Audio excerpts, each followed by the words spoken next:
श्री शिवाय नमस्तुभ्यम, हर हर महादेव। आप सभी लोग जानते हैं कि 2 फरवरी 2025 यानी रविवार को पड़ रही है मार्च महीने की पंचमी तिथि, और इस दिन बसंत पंचमी का त्योहार भी मनाया जाएगा। यह वह तिथि है जो माघ महीने में पड़ने वाली सबसे बड़ी तिथि है, क्योंकि यह रविवार के दिन पड़ रही है और इसका बहुत ही बड़ा और विशेष महत्व होता है। पूज्य गुरुजी ने कहा है कि अगर कभी भी मौका लग जाए और माघ महीने की बसंत पंचमी तिथि रविवार को पड़ जाए तो आप लोगों को एक चावल के दाने का उपाय तो अवश्य ही करना चाहिए। इन दोनों का संयोग बहुत ही कम आता है। इसी के साथ में गुरुजी ने अपनी शिव पुराण कथा में बताया है कि इस दिन आपको एक चावल दाने का उपाय तो आपको अवश्य ही करना चाहिए, क्योंकि ऐसा दिन पूरे साल में सिर्फ एक ही बार आता है। और सभी लोग जानते हो, बसंत पंचमी का अगर सबसे बड़ा कोई उपाय है तो वह एक चावल के दाने वाला उपाय है। तो इस बसंत पंचमी के दिन आप लोगों को इस एक चावल दाने वाले उपाय को जरूर करना है। बहुत सारे लोग होंगे जिन लोगों ने इस उपाय को ना किया हो, मतलब पूरा साल निकल गया, उन्होंने किसी भी दिन इस एक चावल दाने वाले उपाय को ना किया हो, तो आपके पास एक आखिरी मौका बचा हुआ है, जो कि 2 फरवरी के दिन है। तो इस दिन आप लोगों को इस वाले उपाय को जरूर कर लेना है। भले ही आपने पूरे महीने भर इस उपाय को ना किया हो, पर अगर आपने इस माघ महीने के रविवार के दिन अगर इस वाले उपाय को कर लिया तो आपको इस उपाय को करने का वह फल मिलेगा जिसकी आपने कभी कल्पना भी नहीं करी होगी। इसीलिए आप लोग इस वाले उपाय को एक बार जरूर कर लेना है, ताकि आप लोगों के हाथ से यह मौका ना जा सके और आपको इस उपाय को करने का फल मिल सके। यह उपाय पंडित जी ने अपनी अभी की ही श्री शिव महापुराण की कथा में बताया है, जिस उपाय को आज हम आपको बहुत अच्छे से समझाने वाले हैं। इस वीडियो को देखने के बाद इस उपाय को समझने के लिए आपको कोई और वीडियो को देखने की जरूरत नहीं पड़ेगी। तो चलिए उपाय को शुरू करते हैं। देखिए, यह इस माघ महीने के बसंत पंचमी के दिन यह इतना खास होता है, इतना महत्वपूर्ण होता है। देखा गया है कभी कभी बड़े बड़े पूजा पाठ अनुष्ठान से जो मनोकामना पूर्ण नहीं होते, वह माघ महीने के रविवार के दिन एक छोटे से उपाय करने से ही आपकी मनोकामना पूर्ण हो जाती है। और बहुत सारे लोगों ने इस उपाय को किया भी है और उनको इस उपाय को करने का फल भी जरूर मिला है। अगर आप लोग भी इस उपाय को करना चाहते हैं तो आप इस उपाय को पहले अच्छे से समझ लेना, सुन लेना, उसके बाद करना। आपको इस उपाय का फल जरूर मिलेगा और इस उपाय को कर लेने से आपके घर में चाहे किसी भी प्रकार की दुख और समस्या क्यों ना चल रही हो, आपको उसका कारण भी नहीं पता है कि यह समस्या किस कारण से चल रही है। उसका कुछ भी कारण हो सकता है, जैसे पितृदोष हो सकता है या किसी भी तरह का मंगल दोष भी हो सकता है। तो इस दिन आप लोगों को यह वाला उपाय कर लेना है। यह एक ऐसा उपाय है जिस उपाय को अगर किसी विशेष दिन पर किया जाए तो भाई उस विशेष दिन का जो फल है वह तो हमें मिलता ही मिलता है, पर हमने उस दिन पर इस उपाय को किया है तो हमें उससे भी बड़ा फल मिलता है, और फल बहुत जल्दी मिलता है, क्योंकि आप इस उपाय को बहुत ही बड़े और विशेष दिन पर कर रहे हो।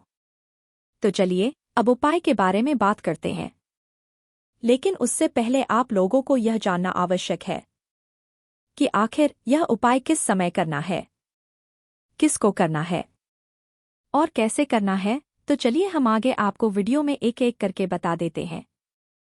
लेकिन उससे पहले अगर आप लोग हमारे चैनल पर पहली बार आए हैं या फिर मेरी आवाज़ आज पहली बार सुन रहे हैं, तो हमारे चैनल को सब्सक्राइब जरूर कर लेना और इस वीडियो को लाइक करके कमेंट बॉक्स में श्री शिवाय नमस्तुभ्यम ओम शिवाय जरूर टाइप कर देना। और अपने फायदे के लिए, गरीबी दूर करने के लिए इस वीडियो को पूरा देखकर जाना। तो इस एक चावल दाने वाले उपाय को हमें इस बसंत पंचमी के दिन कैसे करना है, किसको करना है, किस समय करना है और कहाँ पर करना है, यह सारे सवालों के जवाब आपको इस वीडियो में मिल जाएंगे। और जो यह वीडियो देखेगा भाई उसको एक चावल के दाने वाला उपाय जरूर करना चाहिए, क्योंकि इस दिन चावल दाने का भी बहुत ही बड़ा और विशेष महत्व होता है। और जब बात आ जाए एक चावल के दाने की तो यह सोने पर सुहागा वाली बात हो जाती है, और यह एक बहुत ही बड़ा उपाय हो जाता है इस रविवार बसंत पंचमी का। अब हम समझते हैं इस वाले उपाय को हमें करना किस समय है? एक चावल दाने वाले उपाय को हमें माघ महीने की बसंत पंचमी के दिन करना किस समय है? तो देखिए, इस उपाय को करने का जो समय है वह सुबह का समय है और शाम का समय भी है। अब देखिए, यहाँ पर हम मुख्य रूप से सुबह का समय नहीं बोलेंगे क्योंकि 2 फरवरी बसंत पंचमी का दिन है और इस दिन प्रदोष काल के समय का बहुत महत्व होता है। बाकी अगर सुबह के समय भी करेंगे तो भी अच्छा होगा, उसमें कोई भी दिक्कत वाली बात नहीं है। तो चलिए जानते हैं इस विशेष उपाय के बारे में, लेकिन उससे पहले एक प्रार्थना, अगर आप इस चैनल पर नए हैं तो आप इस वीडियो को लाइक करें, चैनल को सब्सक्राइब करें। देखो, ध्यान से समझना, एक काली मिर्च लेनी है और ध्यान देना है कि काली मिर्च कहीं से भी खंडित नहीं होनी चाहिए। फिर इसके बाद आपको लेना है एक गोल बाती का दीपक। देखिए, दीपक आप चाहे तो माटी का ले और यदि आपके पास माटी का दीपक नहीं है तो आप यह दीपक शुद्ध आटा लगा करके एक दीपक बना सकते हैं। बस आपको ध्यान देना है कि उस आटे में आपको नमक या हल्दी का प्रयोग नहीं करना है, ठीक है? तो आप एक बढ़िया सा दीपक बना लें और उस दीपक में गोल बाती लगा करके उस दीपक में आपको घी भरना है। देखो, गाय का शुद्ध घी आपको उस दीपक में भरना है। अब क्या करना है? आपको इन दोनों चीजों को लेकर चले जाना है बेलपत्र के पेड़ के पास। देखिए, देखो, गुरुजी ने अपनी अभी की शिव महापुराण कथा में भी बताया था, जो भी व्यक्ति प्रदोष काल में जो भी एक दीपक प्रज्वलित कर देता है उसके घर पर धन की कमी नहीं हो सकती। देखो, यदि आपके घर के आसपास कहीं बेलपत्र का पेड़ नहीं है या घर से काफी दूर पड़ता है के पास में, अब क्या करना है? सबसे पहले आपको उत्तर दिशा की ओर मुंह करके आपको खड़े हो जाना है और जो आप दीपक लेकर गए हैं उससे आपको बेलपत्र की जड़ में प्रज्वलित करना है। दीपक प्रज्वलित करने के बाद आपको एक काली मिर्च अपनी हथेली पर रखना है और बेलपत्र के पेड़ का आपको 5 बार परिक्रमा लगा लेना है। और यदि आप परिक्रमा बेलपत्र के पेड़ का नहीं लगा सकते हैं तो आपको दीपक को चारों ओर कुछ इस तरह से क्लॉकवाइज 5 बार घुमा देना है, मतलब आरती करना है। और घुमाने के बाद आपको उसी काली मिर्च को दीपक में डाल देना है और वहीं पर बैठकर हाथ जोड़ करके आंख बंद करके आपको जो भी आपके जीवन में समस्याएं हैं, घर से लक्ष्मी जी का निवास नहीं है, घर में लक्ष्मी जी प्रवेश नहीं कर रही है, और भी जीवन में जो भी समस्याएं हैं, तो उस समय आपको विनती करनी है, ठीक है? अब इसके बाद यदि आपके घर के आसपास कहीं बेलपत्री का पेड़ नहीं है तो आपको इन सब चीजों को लेकर चले जाना है शंकर जी के मंदिर में। और शिवजी के मंदिर पहुंचकर आपको क्या करना है? आपको इसी एक दीपक को आपको शंकर जी के मंदिर की जो चौखट होती है ना, वहां पर आपको इस दीपक को जलाना है और दीपक जलाते समय आपका मुख उत्तर दिशा की ओर होना चाहिए।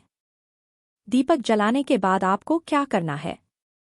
एक काली मिर्च अपनी हथेली पर रखना है और आपके जीवन में जो भी समस्याएं हैं, चाहे वह समस्या परिवार को लेकर हो या फिर धन को लेकर हो, वह अपनी वह समस्या बोलनी है और बोलने के बाद आप उसी काली मिर्च को दीपक में डाल देना है और आपकी कामना पूर्ण हो जाए, घर में लक्ष्मी जी का निवास हो, ऐसी कामना आपको कर लेनी है। देखिए, शंकर जी की मंदिर की जो चौखट होती है ना, उसमें 33 कोटि देवी देवता निवास करते हैं। यदि आप वहां पर दीपक जलाते हैं तो इससे भगवान शिव तो प्रसन्न होते ही है, साथ ही आपको 33 कोटि देवी देवताओं का आशीर्वाद प्राप्त होता है और वह सभी प्रसन्न होते हैं जिनकी आशीर्वाद से आपकी कामना 100% पूरी होती है। तो आप यह उपाय जरूर करिएगा। आप बहुत ही छोटा सा उपाय है, करके देखिएगा। देखिए, अब हम जान लेते हैं गुरुजी द्वारा बताए गए दूसरे उपाय के बारे में। इस उपाय के लिए आपको मात्र 2 लौंग लेनी होगी, यानी कि आपको लौंग का जोड़ा लेना है। 2 फूल वाली आपको लौंग लेनी है। लौंग का जोड़ा कहीं से भी खंडित नहीं होना चाहिए, इस बात का ध्यान रखें। इसी के साथ में आपको लेना होगा लाल चंदन का पाउडर। देखिए, यदि आपके पास लाल चंदन की लकड़ी है तो उसे घिसकर भी आप चंदन के रूप में प्रयोग कर सकते हैं। यदि पाउडर है तो उसका भी आप अपने उपाय के लिए प्रयोग कर सकते हैं। देखिए, चंदन जो है वो तेज का प्रतीक माना गया है और साथ ही साथ जीवन के अंधकार को दूर करने का प्रतीक माना गया है। अब इसी के साथ में आपको मात्र एक तांबे के पात्र के अंदर शुद्ध जल लेना होगा। अपने घर से अब यह तीनों सामग्री लेकर के सीधे आपको पहुंच जाना होगा भगवान शिव के मंदिर में। देखिए, इसी के साथ में आपको एक गोल बाती का दीपक भी लेना होगा। दीपक आप मिट्टी का भी ले सकते हैं, शुद्ध घाटा मड़कन कर सकते हैं और दीपक में आपको शुद्ध घी का प्रयोग करना है। लेकिन जैसे ही आप इन सभी सामग्रियों को मंदिर में लेकर के पहुंचेंगे, मंदिर में जैसे ही आप चौखट के वहां पर पहुंचेंगे, तो मंदिर की चौखट के सीधे तरफ आप जो अपने साथ एक गोल बाती का दीपक लेकर के आए हैं, उसे आपको सबसे पहले तो प्रज्वलित कर देना है। यानी कि जैसे ही आप मंदिर की चौखट के वहां पर प्रवेश करते हैं तो उसके सीधे तरफ आपको यह गोल बाती का दीपक प्रज्वलित कर देना है। अब देखिए, जैसे ही आप यह दीपक प्रज्वलित करेंगे तो आपकी जो भी मनोकामना है उससे आपको बोल देना है। आप इस दीपक को इस प्रकार से प्रज्वलित करने के बाद इन सभी सामग्रियों को आपको शिवलिंग के पास में लेकर पहुंच जाना है। अब देखिए, आपके पास जो एक तांबे के पात्र के अंदर शुद्ध जल है, उसमें से आपको केवल आधा लोटा जल ही भगवान शिव के शिवलिंग पर अर्पित करना है। आधा लोटा जल आपको उसी पत्र के अंदर बचा लेना है। अब आपके पास जो 2 लौंग हैं, यानी कि लौंग का जोड़ा है, उससे आपको अपना नाम और अपने गोत्र को बोलते हुए आपकी जो भी समस्या चल रही है, आपके जीवन में जो भी परेशानी उत्पन्न हो रही है, उन्हें आपको बोल देना है। और यह जो लौंग का जोड़ा है, इसे आपको भगवान शिव के शिवलिंग पर अर्पित कर देना है। जैसे आप यह 2 लौंग शिवलिंग पर चढ़ाएंगे तो अपना हाथ जो है वहां पर आपको रखना है और महादेव से आपको प्रार्थना करनी है कि मेरे जीवन की यह जो परेशानियां हैं, यह सभी दूर हो जाएं। यानी कि आपके जीवन में धन की संबंधित परेशानी चल रही है, कर्ज की समस्या चल रही है, बच्चों का पढ़ाई लिखाई में मन नहीं लग पा रहा है, घर के जो आर्थिक संकट है वह सभी दूर हो, व्यापार आपका ढंग से नहीं चल पा रहा है, घर में रोग की स्थिति बनी हुई है, यानी कि जिस भी प्रकार की आपकी समस्याएं हैं, उसे आपको महादेव से बोल देना है और महादेव से इन सभी समस्याओं को दूर करने के लिए आपको प्रार्थना कर लेनी है। अब देखिए, आपने जो 2 लौंग शिवलिंग पर समर्पित की थी उसे आपको वहां से उठा लेना है और इन दोनों लौंग को आपको शिवलिंग से उठा करके सीधे उससे जल के पात्र के अंदर डाल देना है। यानी कि अपने आधा लोटा जल और बचाया हुआ था उसी के अंदर आपको यह 2 लौंग डाल देनी है और साथ में आप जो लाल चंदन लेकर के आए थे उस लाल चंदन को भी आपको उसी पात्र के अंदर डाल देना है। यानी कि आधा लोटा जल और बचा हुआ है तो उसी आधे लोटे जल के अंदर आपको यह लाल चंदन भी डाल देना है। अब देखिए, इस आधे लोटे जल में है जिसमें अपने 2 लौंग डाली है, लाल चंदन डाला है, उसे सीधे लेकर के आपको पहुंचना है बेलपत्र के वृक्ष के वहां पर। देखिए, बेलपत्र का वृक्ष यदि आपके घर पर है तो वहां पर आपको आ जाना है। आपके घर के आसपास कहीं भी है तो वहां पर आपको पहुंच जाना है और उसके बाद आपका जो मुख है वह उत्तर दिशा की ओर होना चाहिए और उसके बाद आपको अपना नाम और अपनी गोत्र को बोलना है और पुनः अपने जो भी परेशानियां शिवलिंग के पास में बोली थी उन्हें आपको वापस से बेलपत्र के वहां पर भी बोल देनी है। और यह जो आधा लोटा जल और है, इससे आपको पूरा बेलपत्र के वृक्ष की जड़ में श्री शिवाय नमस्तुभ्यं का जाप करते हुए समर्पित कर देना है। तो बस इतना सा उपाय आपको करना है। जो भी आपकी परेशानी है, समस्या है, उससे महादेव निश्चित ही दूर करेंगे। अब हम जान लेते हैं तीसरे चमत्कारी और विशेष उपाय के बारे में। देखिए, यह उपाय बहुत चमत्कारी है क्योंकि इस उपाय से आपके जिम्मे तेज की वृद्धि होगी, यानी कि जीवन से जितना भी अंधकार ही वह सभी दूर होगा। तो इस उपाय के लिए आपको मात्र एक गुड़ का टुकड़ा लेना है। गुड़ का टुकड़ा आपके जीवन में तेज की वृद्धि करता है और साथ ही साथ आपके जीवन से जो अंधकार है उसे दूर करता है। इसी के साथ में आपको एक चावल दाना यानी कि अक्षत का दाना लेना है। यह चावल का दाना आपके जीवन में सुख शांति को लेकर के आता है। आपके जीवन में धन की जितनी भी परेशानियां हैं उन्हें समाप्त करता है। इसी के साथ में आपको मात्र एक हरा मूंग लेना है। हरा मूंग जो है वह बुध ग्रह को प्रसन्न करता है। देखिए, हरे मूंग का उपाय करने से बुध ग्रह मजबूत होता है और बुध ग्रह के मजबूत होने से बुद्धि, ज्ञान और विवेक की प्राप्ति होती है। तो यह तीनों ही सामग्री आपको एक एक लेनी है, यानी कि एक गुड़ का टगदा, एक चावल का दाना, एक हरा मूंग आपको लेना है। देखिए, हरा मूंग का दाना और चावल का जो दाना है वह आपको साबुत लेना है, खंडित नहीं होना चाहिए। और इसी के साथ में आपको मात्र एक तांबे के पात्र के अंदर अपने घर से शुद्ध जल ले लेना है। देखिए, अब इन सभी सामग्रियों को लेकर के सीधे आपको पहुंच जाना है भगवान शिव के मंदिर में। आप यह उपाय सुबह से लेकर के शाम तक किसी भी समय कर सकते हैं, लेकिन रविवार के दिन ही आपको इस उपाय को करना है। तो सबसे पहले तो यह जो एक गुड़ का टुकड़ा है, एक चावल का दाना है और एक हरा मूंग का दाना है, उन तीनों को आपको उस जल के पात्र के अंदर डाल देना है। लेकिन यह जो उपाय है आपके जीवन की सारी परेशानियों को दूर करने के लिए होता है, लेकिन विशेष मनोकामना तीनों सामग्रियों से ही आपकी परिपूर्ण हो जाती है। देखिए, यदि आपके जीवन तेज होगा तो सभी आपसे वार्तालाप करेंगे, सभी आपसे बात करेंगे और आपका जो मान सम्मान है वह बढ़ता है।